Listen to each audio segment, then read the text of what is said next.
Alors, on va parler aujourd'hui, donc, dans la Mishnah Yebamot, 15e, 16e Pérec, d'une femme qui a perdu son mari, et on va savoir dans quel cas elle peut se marier ou dans quel cas elle peut faire le hiboum, et comment peut-on identifier aussi un cadavre. Donc, Bachrachat Béchalach, Chok Israël, mardi.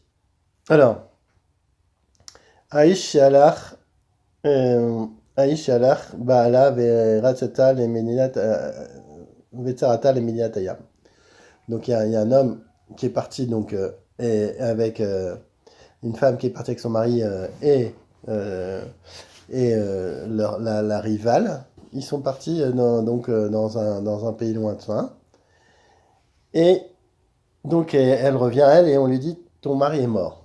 Lotinase velotitiabem. Donc à partir du moment où on lui dit ton mari est mort, euh, Lotinase velotitiabem, Ad Sheteda Shema Meuberet Itzarata. Jusqu'à qu'on sache si la rivale était enceinte ou pas. Pourquoi? Parce que si effectivement la rivale était enceinte, elle ne devra pas faire le hiboum, puisque elle aura déjà eu des enfants. Donc le hiboum c'est fait uniquement pour procréer la descendance de son mari. Mais son mari a déjà un doute, on a déjà un doute si sa rivale était enceinte. Donc, elle ne devra pas procéder au hiboum. Maintenant, on va voir un autre cas. Italo Hamot et Ena Shoshet Yatsamela Rosheshet. Donc maintenant, elle avait une belle-mère et on ne sait pas si cette belle-mère était enceinte ou pas. Donc ça veut dire est-ce que le mari avait vraiment un frère ou pas. Donc s'il a un frère, il faut faire le hiboum. Mais comme pour l'instant il n'y en avait pas, on va pas, on va pas juger que peut-être que la belle-mère était enceinte.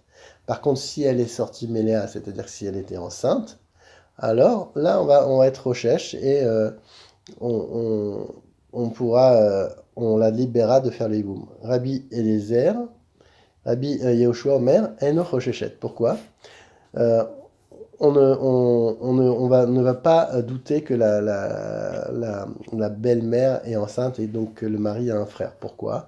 Parce que peut-être que c'est une fille, premier doute, et peut-être que le Vlad qu'elle avait dans le ventre n'est pas Barkeyama, peut-être que l'enfant va mourir dans son ventre ou avant 30 jours. Donc il y a Sfex Feka, et donc on ne prend pas en compte cette éventualité. Alors, Shte Yebamot. Zo Omeret Met Bali. Vezo Omeret Bet Bali. Donc il y a deux femmes qui sont mariées à deux frères. L'une dit mon mari est mort, l'autre dit mon mari est mort. Zo Osera Mepi Bala. Veze Osera Mepi Bala Shelzo. Alors, donc sachant que les deux vont tomber en hiboum si on croit leurs paroles, puisque ce sont deux frères, et qui disent que, mais comme on a un doute sur l'une et un doute sur l'autre. L'une est assurate parce qu'on ne sait pas si c'est vraiment le hiboum ou pas. Et pareil pour l'autre, euh, parce que le témoignage n'est pas bon encore. Alors maintenant, Lazo. Alors maintenant, Lazo Edim. Donc il y en a une, c'est bien. Elle a des Edim. Velazo en Edim. Donc il y en a une qui a des témoins, donc tout va bien. Son mari est vraiment mort. Et il y en a une qui n'a pas de Edim. La Edim, donc celle qui a des Edim, Asura. Elle sera Asura de se remarier, on ne pourra pas l'emmener. Par contre, elle devra faire le Hiboum. La Edim, Muteret. Et celle qui n'a pas de Edim, elle pourra chez la Edim, Muteret. Elle pourra se remarier, on va la croire. Lazo Banim, mais Lazo En Banim. Il y en a une qui a des enfants, et il y en a une qui n'a pas d'enfants. Et Sheyeshlo la Banim, Muteret. Donc celle qui a des enfants va être permise de se remarier puisqu'elle n'est pas astreinte au hiboum, puisqu'elle a des enfants. Vechen la Banim, Asura. Et celle qui n'a pas d'enfants, elle sera Yeba Malachuk, donc elle sera en instance de hiboum, et donc elle sera Asura. Alors maintenant, ils ont fait le hiboum. Donc les deux femmes qui témoignent et qui n'ont pas de témoin, et, et qui disent que leur mari est mort, elles ont fait un hiboum. Asurot les inasé. Donc, si elles ont fait un hiboum et que ensuite leur hiboum sont morts, les frères sont morts, on interdira de se remarier. Rabbi Eliezer Omer, O il ve utruli bamim, alors itiru les choladam. Du fait que vous avez permis pour le hiboum, donc et que maintenant leur hiboum est mort, on les a crus donc la première fois, donc on devrait les croire aussi. Donc on devrait les permettre à n'importe qui. Mishnah Gimel. En Medin Ela al Partsuf Panim Im A Chotem. Donc on peut identifier un homme et témoigner qu'il est mort uniquement sur son visage ou sur le nez. Avec le nez. Afalpi chez Simani Megufo ou Bekelav. Et même si on voit des simanim donc des signes sur son gouffre, sur son corps ou sur ses vêtements, En Meidin Ela Achetese Nafsho. On a le droit de faire un témoignage jusqu'à qu'on est sûr qu'il soit mort, que son âme est sortie.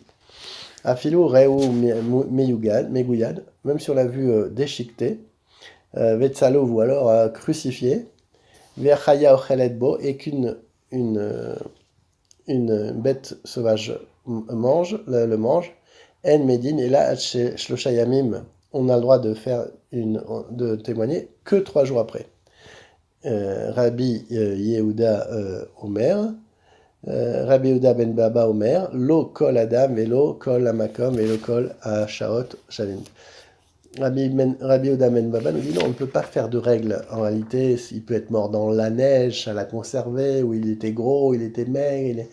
Donc toutes les situations ne sont pas les mêmes, on ne peut pas faire une règle sur la mort d'un homme. Nafal emaim, ben sheyesh lasof, ben shenasof, ishto asura. Donc à partir du moment où il est tombé dans l'eau et qu'on attend suffisamment de temps, eh ben sa femme est interdite, que ce soit une rivière ou un étang, ou alors une mer, il n'a pas de sof. On ne va pas craindre qu'il va remonter ailleurs. Amar Rabbi Meir, Maaseh Bechach Nafal Lebor Agadol. Il raconte un Maaseh, donc une histoire qu'il y a eu où une personne est tombée dans un grand puits. Ve'ala le'achar shlosha yamim. Et il est malgré tout remonté après 3 jours. Donc on voit quand même que même s'il n'y a pas de sof, on peut craindre qu'il remonte.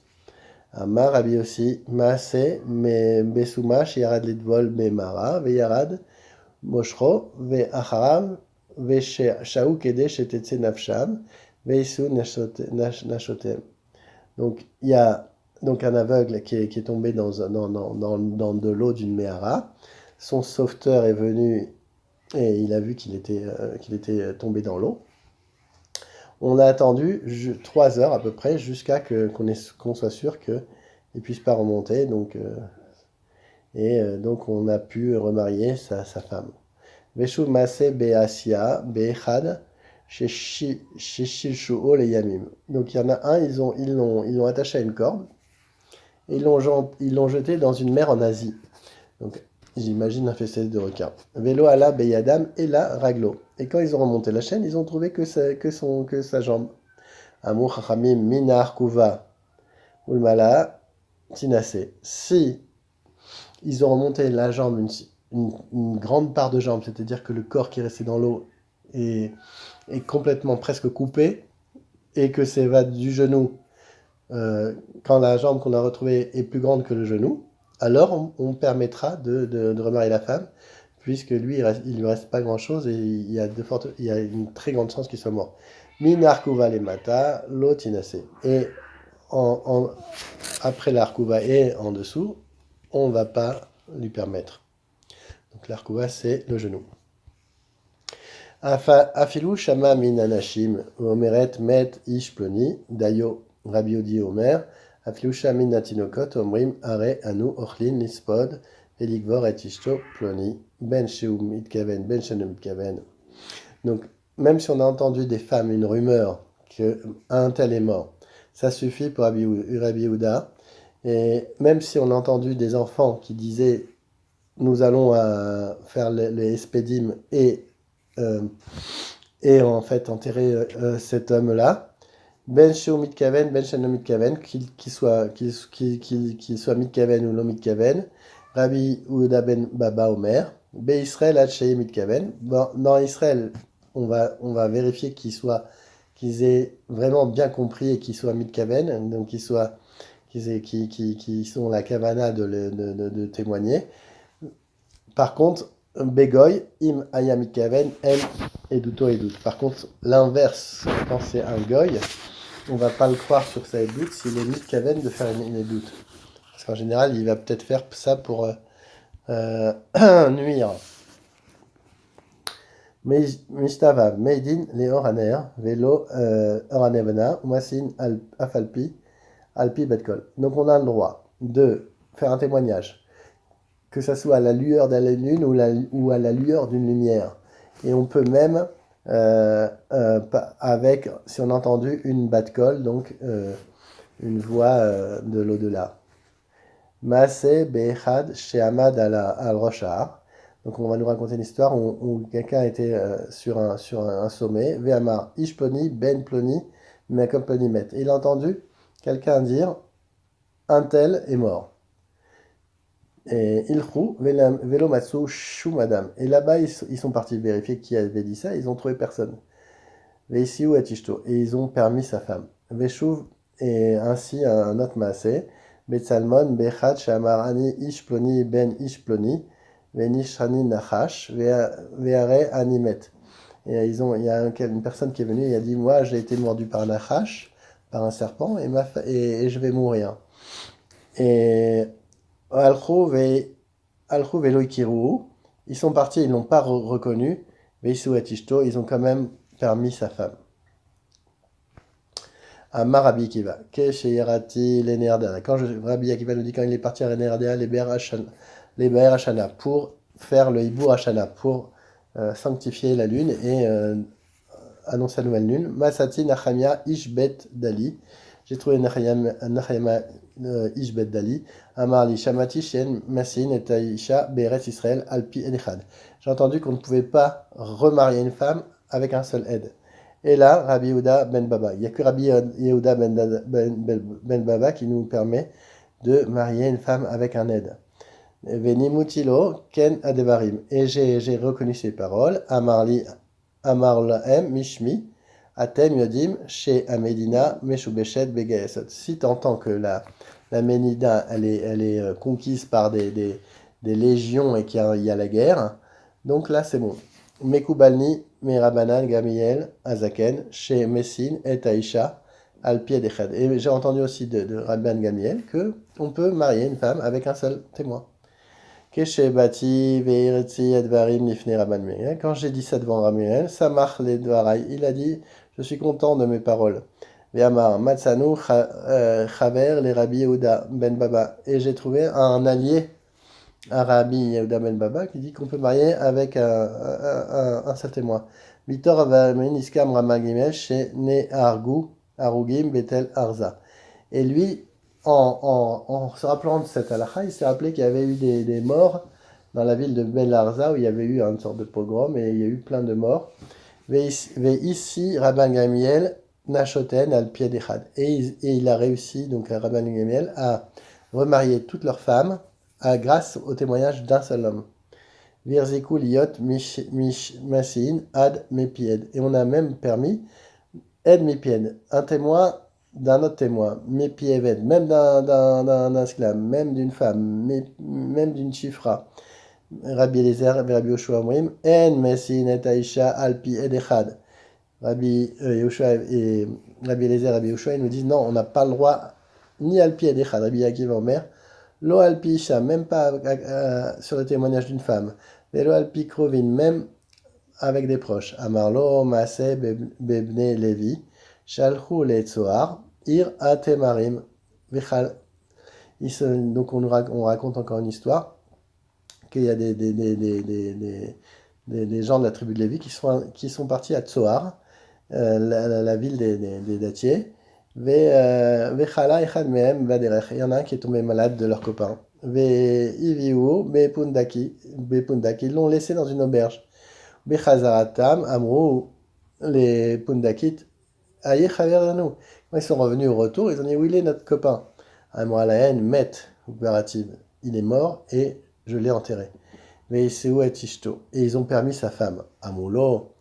Velote kohenet kepundakit. Quoi, tu vas permettre d'entendre le témoignage d'une pundakit, d'une aubergiste, mais pas une bête Israël. Amale keshete e pundakit neemenet. A pundakit otsi elahem mekolo vetamilo vesefer Torah shayubaen. Parce que l'aubergiste, on va dire, elle a parlé sach les fitumo, elle a dit de manière betmimout. Et elle a ensuite sorti son bâton, son makol, son tamilo, son manteau et son sefer Torah. Et donc on a cru l'aubergiste qui était Goya. Bonne journée.